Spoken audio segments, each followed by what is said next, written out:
Welcome back, everybody, to another episode of J2 Dope, and we are talking about one of my favorite animes of all time, One Piece, and in particular, a character that I think raises a lot of eyebrows in the fandom, and especially with myself, and that is Charlotte Linlin, also known as Big Mom. Now, don't get me wrong, One Piece is an incredibly written series with numerous well-crafted characters, but today we'll explore why I believe Big Mom is one of the worst written characters in One Piece, and maybe even in anime recent memory. Again, this is my opinion, and I would be happy to change it if anything were to happen in the future with episodes or chapters that contradicts my complaints about Big Mom. Also, there will be some spoilers as far as the Wano arc, so if you do not want to be spoiled, then you probably shouldn't be watching this. But if you are watching it after this, welcome to the episode. Alright, so the first segment, we're going to be titling it Unfulfilled Threat.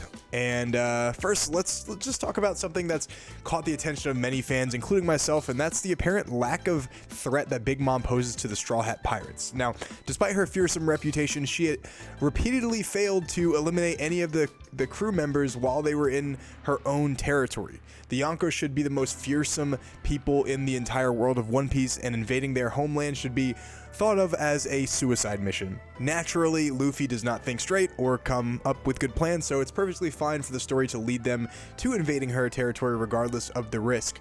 However, they should not be allowed to get out of the territory virtually unscathed, regardless of how much help they received. And that's one of the biggest core issues of the Whole Cake Island arc, is that in her own domain, with her thousands of subordinates who are considered to be anywhere from relatively strong to incredibly strong, the Big Mom pirates led by Charlotte Linlin, Big Mom, could not kill a single member of the Straw Hat crew, then threw a temper tantrum and followed the Straw Hats into the next arc, which we will talk about later on. Now, I am a writer. I believe I know at least a little bit about storytelling and character development, nowhere near the scale of Oda, but just enough to make videos like this. I talk about this a lot, but one of the most important one of the most important lessons in writing is show us, don't tell us, which means that if Big Mom is a Yonko and she is insanely powerful, show us why that is. Establish her as a threat to the world in order to give weight to going up against her.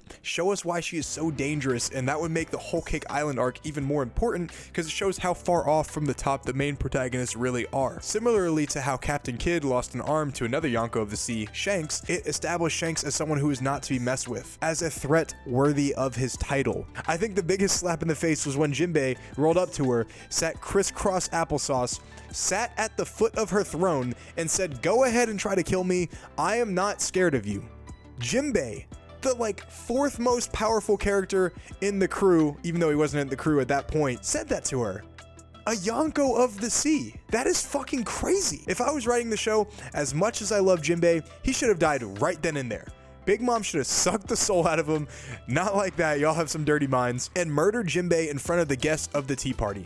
She also should have nearly murdered another Straw Hat pirate and leave a scar on them to remind them of the time they fought a Yonko of the sea, as a way to never forget how beneath the Yonko they really are. So, the next segment, we're gonna title it Wano's Disappointment. Now, let's talk about the Wano arc. Many fans anticipated a showdown between Big Mom and some of the series' strongest characters. However, her defeat at the hands of characters seemingly weaker than her, like Law and Kid, have left a lot of people scratching their heads. This instance further highlights a perceived inconsistency in her power level. Do not get me wrong, I do believe Kid and Law are powerful pirates in their own right, but they shouldn't be anywhere near a Yonko level, which will, if you read the manga, you'll see much, in recent chapters how far off from Yonko they really are. So the fact that they were able to beat Big Mom is just another blow to her title as a Yonko. At this point, Linlin is just like freaking Caribou, she's just there for people to use as a punching bag and to laugh at, because at no point in the story since the beginning of Whole Cake Island have I given a fuck about anything Big Mom is doing or saying. I know that whatever scene she is in, nothing bad is going to happen because her character's reputation is already tarnished. So the next segment we're going to title Underexplored Backstory. One of the hallmarks of a great character is a well-explored backstory that sheds light on their motivations and actions. Unfortunately, Big Mom's backstory, while intriguing, leaves much to be desired in terms of depth. Her childhood on Elbaf, her relationships with her family, and her journey to becoming a Yonko could have been expanded upon to enhance our understanding of her character, maybe even to perceive her as a threat back then to how she became a Yonko, right? Because since the beginning of our perception of Big Mom, we haven't seen why she's even strong in the first place and why people even fear her. We understand just enough to know her reasons behind who she is as a pirate, but she is an important cog in the world. Her defeat should be a major turning point in the story. Because she controls a certain area in the new world, when she is defeated, the whole One Piece universe should adapt and change based on the defeat, but we never got any of that.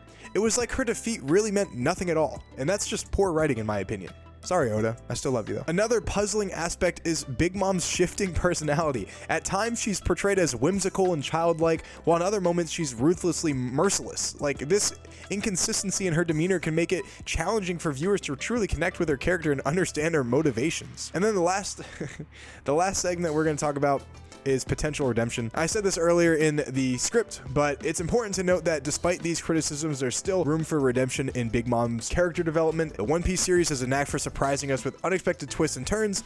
Oda might have something grand planned for her that could tie up the loose ends and enhance her character, which I'm hoping for. I don't want to hate anybody or anything. I just do when it doesn't make sense or is poorly written. So in conclusion, a critical breakdown of, why some fans believe Big Mom might have been a terribly written character in the One Piece universe. While her portrayal as a Yonko and her abilities make her undeniably fascinating, her execution in certain story arcs has left fans with lingering questions. Remember, character analysis is subjective, and discussions like these are a testament to the depth and complexity of the One Piece world, and Big Mom being so underdeveloped in comparison to the other prominent characters of One Piece is proof that the One Piece universe is very well written. In most animes I've seen, there are dozens of poorly written characters in a story, but One Piece only has a few, and for as many characters as they have, I think that's impressive. But that's a wrap for today's video. If you enjoyed this breakdown, don't forget to hit the like button and subscribe button for more content. As always, let me know your thoughts in the comments below. And until next time, this is J2Dope signing off.